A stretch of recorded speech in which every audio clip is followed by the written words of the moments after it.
Hello everybody and welcome back to the channel. I hope you are well wherever you are in the world. Today I'm going to share with you my top 10 tips for street photography. These aren't technical tips, but rather the rules of engagement that I try to abide by. Whether you're a beginner or have been doing this for a while, I hope these tips will help you capture those incredible, candid moments on the streets. So let's dive right in.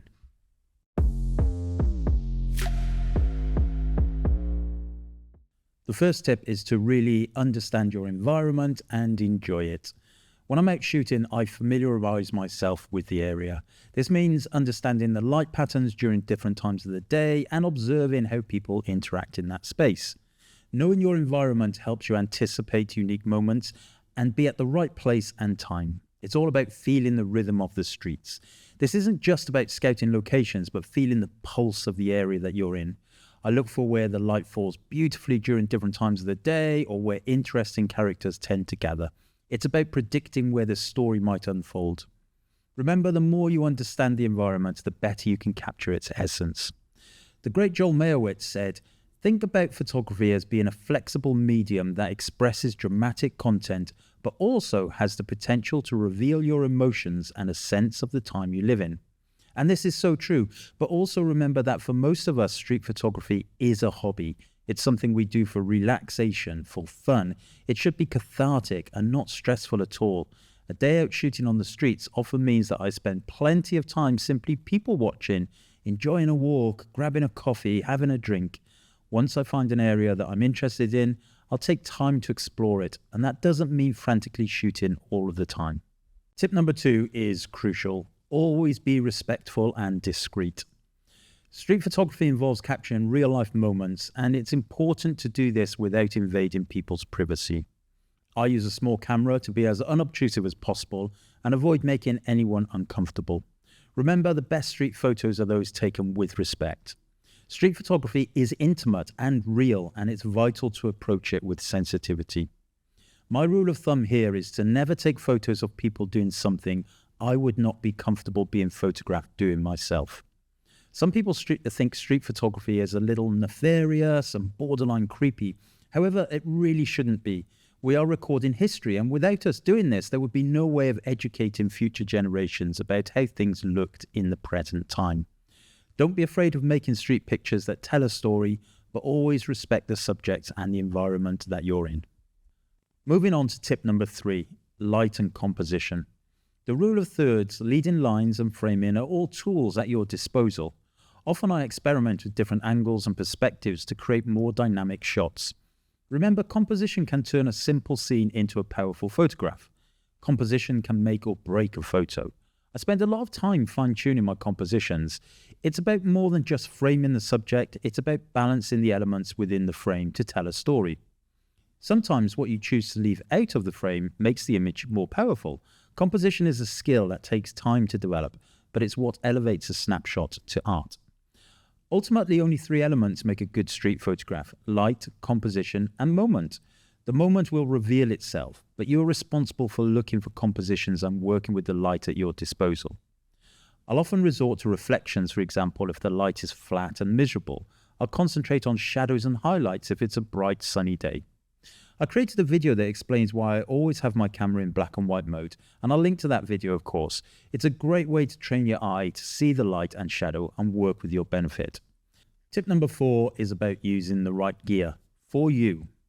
I prefer using compact cameras that are quick to focus. They're less intimidating for those that I photograph and allows me to blend in easily. But it's not just about the camera. Your lens choice is equally important. A good prime lens, for example, can really make the difference. Typically, I'll use my Fujifilm X100V, X70 or X Pro 3 cameras, but of course, which system you use is irrelevant. I've made some wonderful images using my mobile phone, and many professional street photographers use various systems. However, I prefer to use these systems with a fixed focal length lens, usually between 18mm and 35mm in my APS-C world. When I use zooms, I tend not to move around enough. I become lazy and I don't enjoy the shooting experience the same way. There are plenty of cheap compact cameras that you can get these days. You absolutely don't need to spend a fortune to enjoy the art of street photography. Now, tip number 5 is about post-processing. Post-processing is where your photos can come to life. I spend a lot of time editing my photos to enhance the mood and the feel. This involves adjusting exposure, playing with contrast, sometimes converting images to black and white for a timeless look. However, the key is subtlety. My goal is always to enhance the photo without making it look unnatural. Remember, less is often more in post-processing. Over-processed images can lose their authenticity, which is the essence of street photography. Most modern cameras actually allow you to edit in camera or transfer images to your phone or tablet. I often take a break, for example, review the images, do some light editing on my laptop. It's all part of the fun of the day. I'll grab a coffee or a beer and reflect on what I've shot so far, edit a few and figure out what I'll do for the rest of the day. All the images in this video are edited, by the way, with my new advanced Lightroom profiles and presets, which will work on your tablet, laptop or mobile device. I spent 6 months building this collection and use it exclusively for all my work. If you're interested in these presets, you can still get a 20% discount using the code YT24, and I'll link to them below as usual. Okay, let's move on to tip number 6. Tip number 6 is to embrace spontaneity and patience. Street photography is a game of spontaneity and patience. I've learned that the best moments often come unexpectedly. It's about being at the right place at the right time and having the patience to wait for the decisive moment. I often find myself returning to the same spot several times, just waiting for the perfect interaction of light. Patience can truly turn an ordinary scene into something extraordinary. Often I'll find an area with great light, set my camera exposure accordingly and wait for the moment. I find that rushing from one place to the next will often lead to frustration. I can very easily spend a whole afternoon or a whole day in the same place. Usually something comes along that I'm not expecting and can lead to an interesting photograph. I still have my camera ready when I move between places though, maybe on the tube or the train or the bus. It's never in my bag, it's always primed to shoot. Tip number 7 is to play with light and shadows, and I alluded to this earlier. Light and shadow play a pivotal role in photography, especially on the streets. I love experimenting with the interplay of light and shadows to create depth and emotion in my images. Whether it's the harsh midday sun casting strong shadows or the soft golden light of the sunset time, understanding and using light to your advantage can transform your photographs. If the light is right, I'll use my camera metering system to give me the right exposure for my position, and if the light isn't changing, I'll dial those exposure settings in manually. And I love looking for those moments where people move between shadow and highlight. It yields great feelings to the image. To a certain extent, it doesn't matter who or what the subject is. The light play is the photograph's focal point. Tip number 8 is about focusing on a theme or a project. This gives your work direction. For instance, you could focus on capturing emotions, colors, or daily life. A theme can bring coherence to your work and tell a story. If you go out for the day with your camera with no objective, you will likely take too many pictures and be disappointed with the outcome. I rarely shoot blind like that. In my street photography workshops, I always set my students' themes and projects. This is super important, as understanding how a camera works is far less important than being a good observer. Anybody can press the button on a camera, but only you can see what you want to see. Being an observer is critical, and some of the themes I give my students are For the Love of the Money, Sense of the City, 50s, Off the Beaten Track, My Shop Front, A Curious Place. Each theme allows the mind to wander and can be translated in any way. For example, the 50s theme allows people to look for shots that would not look out of place taken in the 1950s. A Curious Place encourages them to find areas not quite what they seem. You can use these themes yourself and see how you get on. Essentially, don't simply wander, look. Looking and observing is key, and with a project or theme in mind, you will focus your mind, enjoy it more, and have more keepers. Number 9, learning from the masters. Studying the work of great street photographers can be incredibly inspiring. Look at their compositions, their use of light, and how they capture the human element.